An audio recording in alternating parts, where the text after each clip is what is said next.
Let me answer this, one question at a time. How to save when you're always being sold to? Well, here we go. Which one of these is for the freaking soundboard? Oh, it's the freaking nuke. We don't got the technical nuke on there. Got take it. But okay, guys, this is what you need to do. If you're always being sold to, you would need to do what? Recognize how you're being sold to. How are most of us being sold to? The internet. And exactly what median on the internet, right? Median media. Social media, what's the main one? Instagram. You would need to decrease how much time you were spending on Instagram. Now I can transition this to the last part, your privacy settings. It wouldn't actually, you can do it on social media, especially if you have can't speak for Android, but Apple, I don't think they have it out yet, but they are working on making it so that they can't market to you as well, or you have to give your more permissions for them to give you more, I don't know exactly what it's called, but more explicit marketing. So like when you go, let's say you go to Nike, and then now you get on Instagram and now you have a Nike sponsored thing, right? I think Apple, I believe, is making it so you would have to Facebook, technically in this case, they're the parent company of Instagram, to okay them to have that information on you. So you can do that first. You can obviously go in your settings and work on that. Unfortunately, don't accept the cookies on websites. So I was just about to jump in there. So we can get our computer side things. Right. So I don't know if y'all know what we do, but we do this. So cookies are basically temporary internet settings or history that basically keep track of your browsing history, as well as other little details of when you browse things. It's technically cookie crumbs, but obviously cookie is just shorter, but it's like crumbs of cookies, little pile of cookie crumbs. It's for the technical term, it's metadata, right? Yep. It's the metadata is data referencing data. And what that means, again, it's your browsing history, it's things that you look at when you're on your phone. And what happens is these companies get access to this through your devices or whatever you're using to browse.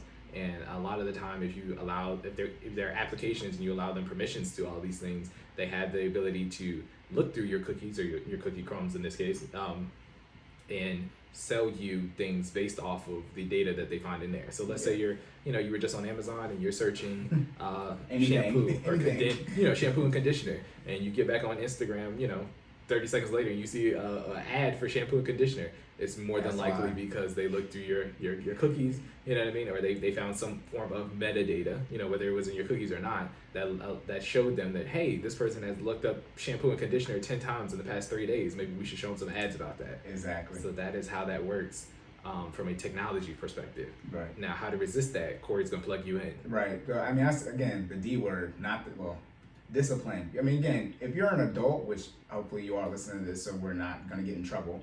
This is marked explicit and on YouTube, not for children. Right. But let me get my legal spiel in there. But you have to be disciplined. Again, like I said, first thing recommend is team. Second thing, mental makeup. If you're, and I think, again, I don't have an Android, but Apple has this. It'll let you know, they came out this maybe 2 updates ago, big ones, but the weekly summary of how much you're using things. I don't do this, but I know you can set those things up. There are many apps out there that'll let you know how much you're using particular applications, how social media based, so that you get off of them. That's what you need to do. You need to grow up, be an adult, be more disciplined. If you're on social media, I mean, the easiest way to tell is how much progress are you making in your life?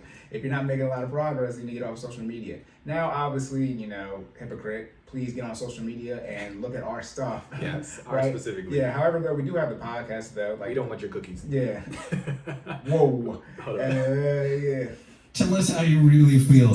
That's the wrong button. Is that the wrong one? No, oh my goodness.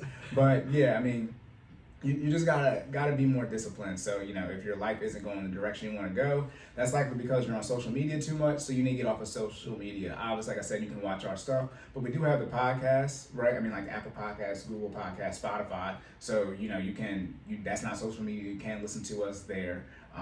If for those of you talking about subscriptions, I wouldn't recommend paying for YouTube subscriptions. But if you do pay for, I don't know if it's called YouTube subscriptions, but if you pay for YouTube Plus or whatever, right, you can watch videos when you log out of the application. You can still hear them, so that you can do other stuff just like the podcast. And I'm saying that because on YouTube we do post shorter clips of segments, so you don't have to watch the full podcast to get information quicker. And a lot of time with those paid subscription services, all they do is get rid of the ads. Y'all don't like ads? Y'all be all right? I mean, Yeah. It's like, no, we're talking about limiting those. So Yeah. you don't like ads. Yeah. But I'm saying to say from a save money perspective, an ad won't kill you. Just don't watch it. Yeah. Don't listen to it. Don't buy. Right. Yeah. But So that's one way just to work and how to save with being sold to, and how subscriptions play in, and how your privacy settings on social media. But the real way is discipline. All right, Cory, something else.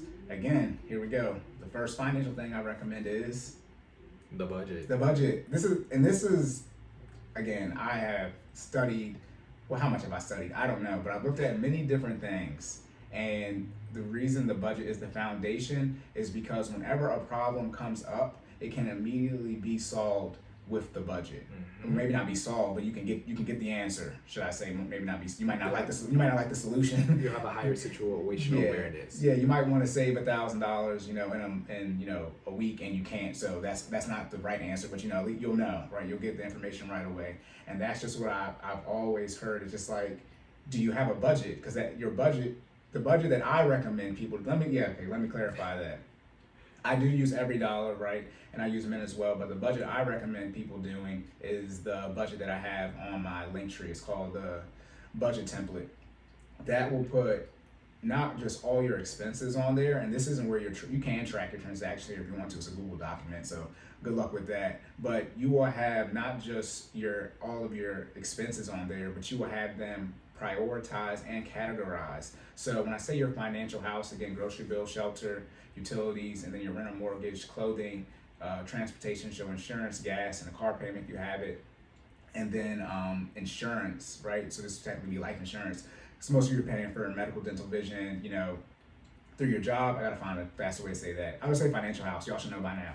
Anyways, trying to be respectful to the new listeners. But you wouldn't have your financial house just listed with all your bills. It would be in a separate section because you need to have all your necessities in one spot. And then so we'll take your income minus your outgo, which in this case would be your financial house, or just your necessities and your debt payments, obviously if you have them, and you're gonna have a certain amount of money left over, okay? And then you're gonna determine what you wanna do with that leftover amount, or budget it, or be disciplined with how you're managing your finances. So that's gonna help you save when you're being sold to. I don't understand this. Don't spend money on something that you have not budgeted for. That is literally the answer to save when you're always being sold to. I have not budgeted for this, therefore I can't. That's the mindset. You gotta say you can't spend money on it. Now, emergencies are different, but we're talking about obviously, lifestyle type things, right? Things that are being marketed to you that you don't need. Essentially, in this case, not financial therapy, but this is a retail therapy question. More advanced stuff, you don't make any sense. You're an adult, you're in your late 20s, 30s.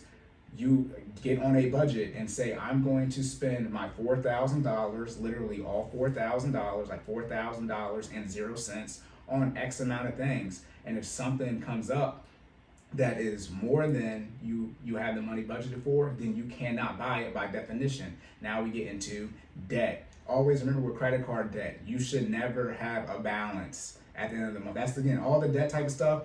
People who are pro credit using credit cards, they're also anti having a balance over it. So by definition, they're saying you have to budget the money you're going to put on the credit card. That's why I say just don't use it, because then it's just like now your mental makeup. You got to have all these things in place, and again, most of y'all credit scores is trash anyway. So that's why I understand using it. But yeah, that's what if you were on a budget, it don't matter what's being sold to you, because you did it because. Again, like I said, we don't shop, we make purchases. Ain't nothing being sold to me. I've already budgeted to make this. I've already come here with the budget saying I'm about to spend X amount of dollars on this, and if it's more than it, depending obviously on what it is, I might reorganize my budget, right, based off of discretionary income that you have, right, cash flow, to bump up that budget item. Let's say it's going to be $120 for a TV, and it ends up not being on sale, so it's $200. If you got the $80, right, then boom, go ahead, and redistribute that money. But if you don't have the $80, or you decided to budget only $120, you can either get another TV or not get a TV at all. But don't say, well, I'm being sold this. No, you're on a budget. You're on a budget. So you want them to be an adult, Cory? Most of them are like, No! No! God, please, no! I can see you waiting to jump in. I was like, yeah, sis, no, he must be working, Michael Scott. oh man, shout out Is to The Office the greatest show ever? It might be.